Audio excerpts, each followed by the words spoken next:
তোমাদেরকে আমি মিঠা নদীর পানি দিয়েছি, লোনা পানি দিয়েছি, মারাজাল বাহরাইন ইয়ালতাকিয়ান বাইনাহুমা বারযাখুল লা ইয়াবগিয়ান। একদিকে লোনা পানি, একদিকে মিঠা পানি বয়ে যায়, লা ইয়াবগিয়ান, মিশে না, মাঝখানে অদৃশ্য দেয়ালটা তৈরি করলো কে? এই দৃশ্য আপনারা দেখছেন? দেখেন নাই? কেউ দেখেন নাই?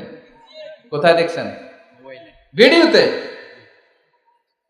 বাংলাদেশের অনেক জায়গায় আছে লোনা পানি আর মিঠা পানি মিশানো, একটা কালো ঘোলা আর একটা একেবারে ক্রিস্টাল ক্লিয়ার।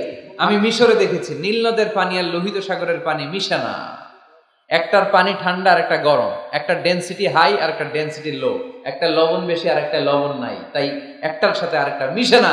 এদিক দিয়ে পানির মতো জিনিস বয়ে যায়, একটা কালো ঘোলা আর একটা সাদা, মাঝখানে অদৃশ্য দেয়াল দিয়ে রেখেছে কে? আরো জোরে বলতে হবে তিনি কে?